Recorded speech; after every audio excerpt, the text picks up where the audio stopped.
We Can Do It! Programang hatid ay kwentong buhay na puno ng inspirasyon at aral mula sa ating mga kababayan worldwide. We Can Do It! Dito lang sa inyong 702 DZAS, FEBC Radyo TV.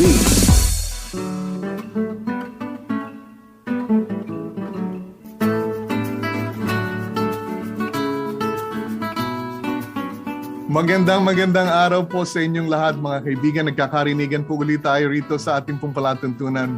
We Can Do It! Kami nga po ang inyong mga kasama, Jonathan Mortiz. At Ate Maru Cepeda Javier. Kamusta kayo? At siguro sa inyo ngayon sa mga oras na ito, palagay ko tapos na kayo kumain ng yung iba kumakain pa lang. Siguro kumakain pa. Right. At ang aming dalangin ay sana habang nakikinig kayo or you're watching us, hindi kayo mabulunan.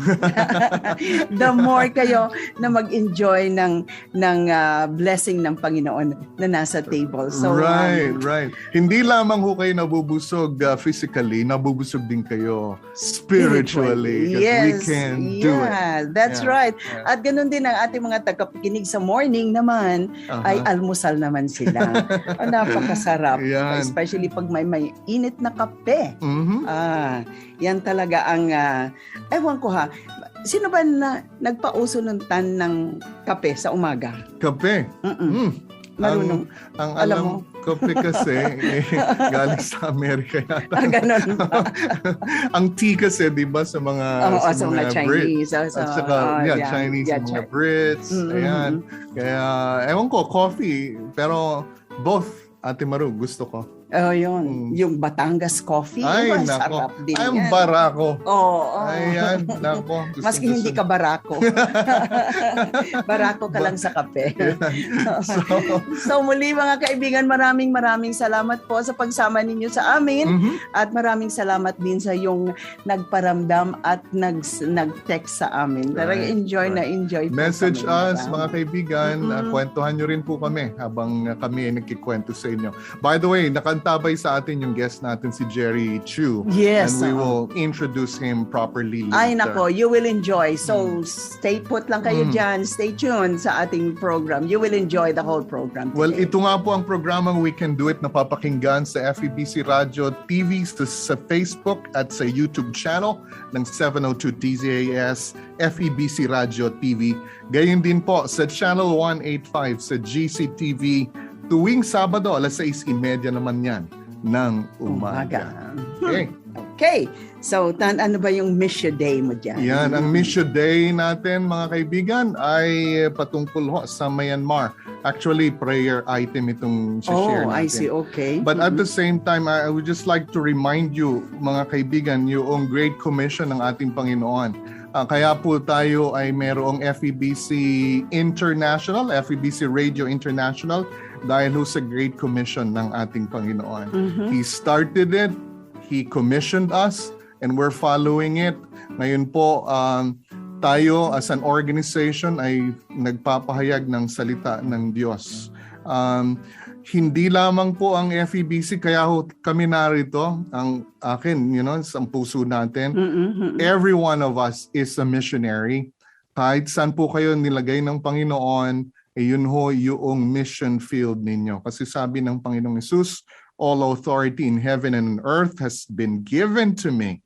Therefore, go and make disciples of all nations, baptizing them in the name of the Father and of the Son and of the Holy Spirit, and teaching them to obey everything that I have commanded you. Mga kaibigan, mga kapatid, 3.2 billion po sa population ng buong mundo ay hindi pa ho napapakinggan ang ebanghelyo, ang gospel ng ating pong Panginoon. Wow, ang dami pa. So ito po'y 42% of every living soul on earth who does not have access to the good news. Posible ho hindi pa rin nila na alam kung ano ang pangalan ho ng pangalan ng ating Panginoong Hesus. Ate Maru, na remember mo noon yung Coke, right? Yung commercial to. Pero hindi yun. I mean, they have that desire. Yung na-remember mo yung I like to teach the world to sing. Yeah, alam natin yan, no? Dahil gusto nila ipahayag ang Coke sa buong mundo. Wow. Pero ang mission po natin ay mas importante sa anumang bagay. At ito po ang pangalan ng ating Panginoong Yesus. Amen. Amen. Yes. And again, just to remind you mga kaibigan, ito po'y babanggitin ko. Dito sa Amerika, ang missions funding, ang missions resources, 1% po lang ang napupunta sa unreached. Ito yung mga missions efforts. Okay? 1%. So 99% ay napupunta sa mga reach na. Yes. 1% lang ang napupunta sa unreached people group. At sa mga missionaries naman po, 97% ang napupunta sa mga reach na. Kumbaga yun na yung napupuntahan. I mean, we believe, we respect them, ang gawain po ng missions. Pero sabi nga you know what? We'll just present this information and this is the great imbalance. I think we need to consider where our funds should go. And these are to the unreached people group. At isa hong unreached people group, dito ho sa Myanmar, okay? Ang pinakamalaking people group dito ay Burmese. Ang Burmese po ay unreached pa rin. When we say unreached, sa mga missiologists po, sinasabi nila 2% less ang unreached people group. Na 2% less ang Christians. Okay? And noon pong isang linggo, pinakita ko sa inyo yung Joshua Project. The Joshua Project is a very, very good data na pinupuntahan ng mga missionaries para maipakita sa inyo yung mga unreached people group. Kasi yun ho ang passion ng Joshua Project, ng FEBC, ng iba't iba pang mga mission agencies na abutin ho ang mga unreached people group. Well, ito ang prayer request sa Myanmar. Alam ko mga nananalangin po kayo sa Myanmar. Dati pong pangalan ay Burma. Ito yung isang contact natin sa Myanmar. Sabi niya, by God's grace, ang COVID infected rate has gone down in big cities. Wow. Pero but due to the lack of medical assistance in small villages and towns, the casualty rate is still high, especially in Kaya states and Sagaing divisions. So ipanalangin ho natin itong mga states na ito. Ang Kaya state ay nakakaranas po ng hardship dahil ho sa ang UN ang nagsabi na it's an all-out civil war ngayon ang Myanmar. Kaya ho ipanalangin natin ang Myanmar. Dahil ang military junta yung nangagaw noong democratic government ay kinuha po yung democratic government noong February 1. Eksaktong February 1 nag-change ang government, ang politics sa Myanmar. Pero ang mga tao ay umaaklas na. Ang pangalan nga nila ay PDF, Philippine Defense Forces. And marami pong mga tao na ayaw ng gulo, including mga bata, mga babae, mga matatanda, mga nagsipaglikas na po sa jungle, sa forest para magtago. So ipanalangin ho natin ang Myanmar. Isa pa, ang Chin State is one of the most dangerous states. Ang military troops po ay wanting to occupy that, and the PDF, yung Philippine Defense Forces ay nagdi-defend. Military is using airplanes, yung mga Air Force nila para makipagdigma sa PDF. Ang Chin State, ang highest percentage na kung saan ang mga Christians sa Myanmar. Okay. So ipanalangin po natin ang mga Christians doon. Ito pong nagbigay sa atin ng information. My heart breaks as so many houses were burned down, including churches. According to record, more than 200 houses and 5 churches were burned down by the military. So many church leaders contacted us. They need shelters, food, and medicines. However, sumasagot po ang Diyos at Amen. Since day 1 nung nagkaroon po ng military takeover sa Myanmar, we have been praying at ang Diyos po ay sumasagot. Sa mga prayers ho natin, ang ASEAN country members gumawa po ng desisyon na hindi nila tatanggapin yung military junta as government ng Myanmar. Oh, wow. So, and they are wanting to help the Myanmar together with the other democratic countries. So, ang ASEAN, they made a step. They put their foot forward na hindi tatanggapin ang military junta. Alam ho ninyo, ganito kasi pagka mga sanctions ang lalagay. Usually, yung mga nasa position ngayon, mga military, mga mayayaman yan eh. And, they have access sa iba't ibang avenues para makakuha ng pera, nasa kanila, hawak nila ngayon yung negosyo. Ang nasisiil, nasasaktan talaga ng gusto dito yung mga mahihirap. Kaya ipanalangin ho natin ang Myanmar. And let's pray for God's appointed government po sa Myanmar. And we will continue to pray. Mga kaibigan, ang magandang balita naman po sa Myanmar, marami pong nagiging Kristiyano. Amen. And, praise God. And the church is growing. The church is thriving. Yes. And they are seeing that God is moving. Ito nga, narinig ko to sa aking paboritong preacher ngayon, si Tim Keller. Sabi niya, alam mo, ang church mas lalong mabango, mas lalong gumaganda the way they show how a church should be is pagka may suffering. Yeah. Dahil may persecution. We have seen that in history. Yeah, that's dahil right. Sabi niya, kasi yun yung message ng gospel. Christ is for the poor. Christ is nag-thrive ang gospel, right? Nag-thrive ang gospel because of the cross and because of the resurrection of Jesus Christ. And oftentimes ang sakit ng simbahan pagka naging powerful, kahit sino, once you give them power, nagko-corrupt eh. Oh, yeah, that's right. So, kaya ang simbahan ay mas lalong lumalago pagka meron hong mga pag-uusig na ganito. Kaya let's continue to pray because this is the gospel message.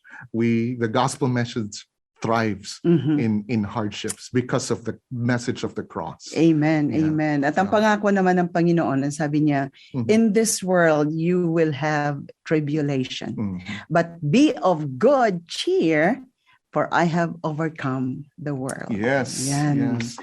Yes. Salamat, Lord. Salamat na ikaw ay buhay pa at nangungusap at ginagabayan ang bawat anak mo dito sa mundo. Truly, Myanmar can do it. We can do it. Yes. The people of God can do it dahil sa tulong ng Panginoon. Amen.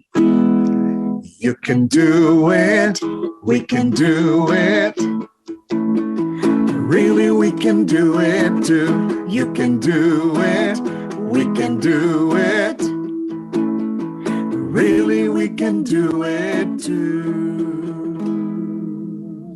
Yeah. Amen. Thank you, Lord. Thank you for the promise. We can do all things through Christ who gives us strength. Well, ang sabi nga namin kanina, you will enjoy our guest for today. Very, very special friend. At sabi niya, mahiyain daw siya. Pero palagay ko hindi siya mahiyain. Makikita natin. I know, oo. So, itong ating special guest for today ay tumanggap sa ating Panginoon noong 1978. Siya ay dinala ng kanyang mama sa ICS, which is International Christian Service, under the present missionary before was Pastor James Long and Velma Long. Yan po ang mga missionaries in which I was able to meet them also in person. Naging part siya ng youth ministry in 1981, mga 4 o hanggang 5 taon yon. And then in 1986, from the youth, nagpunta na naman siya sa young adults or young professionals. Talaga naman. Talagang yung mga stages. Stages.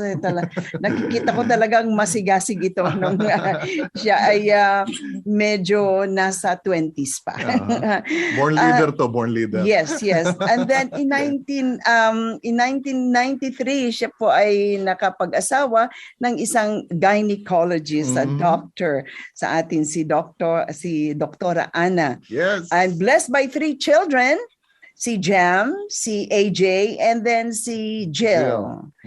One thing I like with this man, tsaka dito natin i-center ng ating how the Lord has led them every step of the way. Siya po ay isang businessman sa Philippines.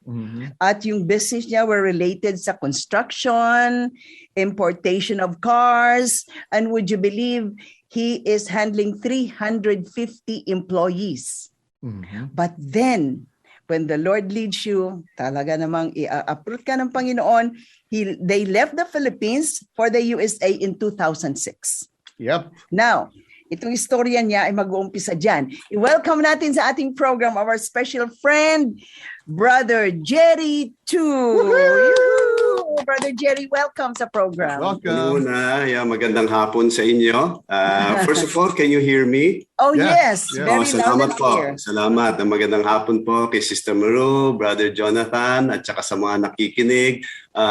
I feel blessed, and it's my privilege to be part of this ministry through the radio. Before this day, I was already praying, Lord, what will I say? Give me the wisdom that will come out of my mouth, so I will be a blessing. Not focus on me, but to be Christ-centered. To be Christ-centered tong meeting na ito. Amen. Yeah. So, Brother Jerry, we're excited, and I'm sure yung ating mga tagapakinig excited din. Paano kayo nilid ng Panginoon from the Philippines? Na you were having a good business there. From the Philippines, bakit kayo nag-decide to go to America? Naku po, kung istorya ko sa inyong lahat, hindi kayo maniniwala na hindi ko alam na yung wife ko pala ay tinatawag sa Amerika. Okay, as you have mentioned earlier, my wife is a doctor. She's an OBGYN. And I have a business with 300 plus employees. So I'm very happy at where we are. Nagsisilbi rin kami sa Panginoon through 2 ministries under Union Church of Manila, which is located in Legazpi, Makati, and also CEF, which is a Child Evangelism Fellowship. And we were so involved in those ministries, and we have, our own career in business. And I didn't know that my wife applied for work in the United States. Okay. Hindi mo alam, ha? Hindi ko alam nung una. And then later on, pinagtapat niya, I applied to work in the United States. And then when I found out that she did, I thought she was joking. I didn't take it seriously. Kasi ang totoo na ayaw kong... We've been to the United States on a tour, and I thought, I love the Philippines. Mahal ko ang kababayan natin. I feel that I've been blessed by the Lord to be part of the CEF ministry, Union Church of Manila also. And by the way, ewan ko kung nasabi ko to sa inyo earlier, no, Sister Maru, Brother Jonathan, meron akong basketball ministry that we are ministering hundreds of kids sa mga barangay. And we are using basketball to bring them to the Lord. And so I'm so blessed also to partner with a pastor who is a basketball player also. and here's another one. He is now a missionary. He was a missionary in the Philippines, and he was a player of Los Angeles Lakers during the 60s. Wow. And I would like to drop the name. His name is Tyne. His brother Tyne, he was from Union Church also, and he helped me in the basketball ministry. So, was he Tyne and Tyne Hardman? Okay. I've been Tyne Hardman. Yeah. Okay. Yes. Okay. He is not Tyne as in tiny, but he is 6'7" or 6'6" tall. Hanggang balikat lang ako. That's true. So finally, when na kayo sa Amerika, when we received the letter from the USCIS to the embassy in Manila, Mm-mm. And I thought, oh my God, this is serious. Probably you would not believe. I was praying, Lord, wag matuloy sana. I don't want to work. I don't want to be in the United States. I love the Philippines. I love our kababayan. And honestly, montik namin pinaghiwalayan mag-asawa yan. Okay. Because I told her, you and the kids, if you want, go to the US. Ihahatid ko kayo. Babalik ako ng Philippines. So when we got our paperwork to fly to the United States, we were only given 3 months before to leave. Otherwise, maka-cancel yung green card. Oh, I see. Okay. And so on 2006, on September 23, we flew to the United States and the LAX airport. Yung wife ko at tatlong mga bata, one-way ticket lang. Ako round trip. So, Talagang babalik kayo, ha? babalik ako talaga. Jerry, question. So ang desire talaga ni Ana is makapunta rito dahil din sa mga bata, right? Correct. Dahil din sa mga bata. Yeah. So hindi ko alam na may plano ang Panginoon. And then actually, on the side, that is where I met si Brother Jonathan through a common friend at Irvine, Orange County. Oh. That was September 2006. Doon kami unang nag-meet. I see. Okay. And then we had a connection dahil si Lelot, my wife, used to work with child evangelism. CF. Yes. Yes. Oo. Yes. Okay. So, ang daming connection, ano? Yeah, daming connection. And I have I would say, adopted brother who was with Papuri Singer also.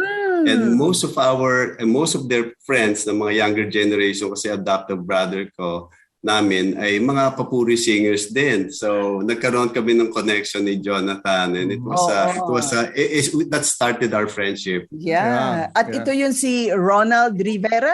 Ronald Rivera, correct. Yeah, He's si my Ronald. adopted brother. Yeah. And then sila Trisha Ampere, and my youngest sister grew up together also. Right. That's why I was very familiar with Papuri Singers during the time. Tsaka si Brother Romy Dinglas, who used to sing regularly at ICS. So, so yun na yung mga connection. Yeah. So, anyway, going back to what you said, so after my plan was to settle them here in the US, and after 3 months, I'm going to fly back to America. Kasi, to the Philippines, you mean? I'm sorry, to the Philippines. Thank you for correcting me, Sister Maru. Yeah. Because most of my friends who are also Chinese and half Chinese like me, they have businesses in Manila, pero ang family nila ay nasa United States. So I thought that was God's plan. So true to my plan, December of 2006, I went back to the Philippines. Wala na akong ticket returning the United States. So I was telling my wife, anyway, settled na kayo. We bought a house and then meron na siyang work and I thought that was it. But God has led me, touched my heart and told me, what will it profit a man if he gains the whole world and loses his soul? So this is what my thought is. I have my family over there, my 3 young children, they were still in elementary at that time. And here I'm trying to make money in the Philippines. Mukhang hindi po tama, Panginoon. No? So parang inuusisag yung aking puso. Yeah. No, go back to the United States. And I didn't know what God's plan was then. So what I did, I just heeded to God's calling and I bought a ticket probably after 3 or 4 months, went back to the United States. And this time through San Francisco Airport kasi we moved to Northern California. Oh, I see. Okay. And now, so I got reunited with my family. And, I just have to accept a humiliating experience being...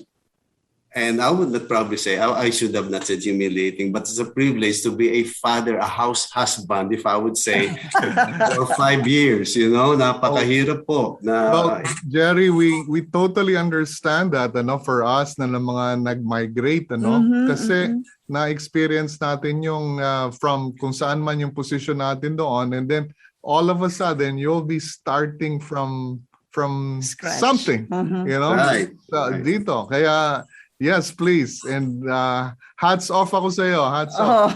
Ikaw yung natay nun. Yes. Natay. Yes. Yeah. So sa totoo po, I was probably one of the few that is earning pesos and spending dollars. Kasi Oo nga, ano.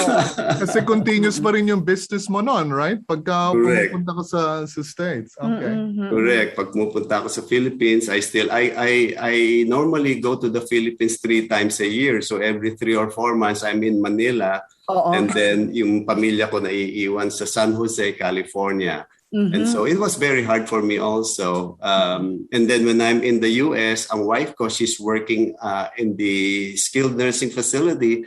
Normally, she works at night. Normally, from 10 o'clock to 6 o'clock in the morning. Oo. So when I'm not in the US, so nag-hire kami ng nanny. So we have to pay a nanny, like a caregiver or a child care provider to watch over our children. Yes. So when I'm in America naman, ang nangyayari, ako naman ang childcare provider ng mga anak namin. And of course, that went on for about 4 or 5 years. When I'm in the Philippines, sabi ko, I'm so busy with a lot of people I'm talking with, hindi ako, walang almost downtime. But in the United States, sabi ko, when my kids are in school, my wife is at work, I'm alone at the house, cleaning the house. Iba talaga ang buhay sa Amerika compared diyan sa atin. Puro downtime ba sa Puro downtime. But that's where yung time na yon, that's where I got really closer to God, having the time to spend a one-on-one with Him. A lot of time. Imagine there's 4 or 5 years na sabi ng Panginoon when I read the Bible, be still and know that I am God. Amen. Yes. I didn't know God has a purpose for us why we came here. And I didn't know. And I was even telling myself when we arrived in the United States, the economy was going down. There was a depression. If you remember, True. we started 2007, 8, 9, and we went down at the rock bottom in 2010. And I didn't know that. I will continue, I said, Lord, and I will read this. I hope I will just read this. Yes. Because this was my inspiration when Moses was leading the Israelites from Egypt. In Exodus 13, verses 21-22, God said, by day, the Lord went ahead of them, meaning to the Israelites, in a pillar of cloud to guide them in their way, and by night in a pillar of fire to give them light, so they could travel by day and night. Neither the pillar of cloud by day nor the pillar of fire by night left its place in front of the people of Israel. So I was so touched. Lord, you brought us from the Philippines coming over here. I don't know where we are heading, but Lord, I know you are the clouds on the daytime, and you are the pillar of fire at night. And we will follow your calling, Lord. And isa lang po ang sasabihin ko, isa pang Bible verse na inulit-ulit ko to hanggang ngayon. As a matter of fact, nasa wall ko yung naka-engrave, yung Jeremiah 29:11. For I know the plans I have for you, declares the Lord, plan to prosper you and not to harm you, plan to give you hope in the future. And God, after that, I didn't know. And after a few months and years, after that 5 years, para ako yung Israelites na nag-journey ng 40 years. Pero ito 5 years lang. God brought us to where we are right now. And I praise the Lord for that, Sister Maru, Brother Jonathan. Wow. Brother Jerry, salamat ha. Ito magandang teaser to. Kasi may kasunod pa ho. And it's always good to end with the word of God. Amen. Yun Yes. hong pillar of cloud, pillar of fire sa gabi, yung clouds during the day. Yun ho ang sinunod ni Jerry. Kaya ho, mapapakinggan nyo pa rin ho siya sa susunod na linggo. Yes. Ayan. Kasi exciting po ang nangyari. Since the time, kaya nakikita dito, every step of a righteous man are ordered by the Lord. Amen. No? And then I would say, even the stops of a righteous man are also ordered by the Lord. Kahit po yung mga challenges na dinanas po ni Jerry, relationship, family relationship as well, lahat po tayo dumadaan sa ganyan. Yes. And ang confidence natin, ang ating pong Panginoon, yung pong mga sinabi niya. Si Jerry ho, he can do it, and also we can do it. Dahil ho sa tulong po ng Diyos. Amen. And do it, yes we can do it. With Christ who gives us strength, we can do it, yes we can do it. With Christ who gives us strength. Mga kaibigan, ang ating programa po ay napapakinggan sa FEBC Radio TV at napapanood sa Facebook Live, sa YouTube channel ng 702 DZAS FEBC Radio TV, gayon din sa channel 185 sa GCTV. Kami po'y magpapaalam na ang inyong pong mga kasama, Jonathan Mortiz. At Maru Cepeda Javier. Kasama din po si Brother Jerry next week ulit po. Bye-bye and God bless you. Take care. God bless. God bless. Inyong narinig ang We Can Do It! Dito lamang sa inyong 702 DZAS FEBC Radio TV, Agapay ng Sambayanan.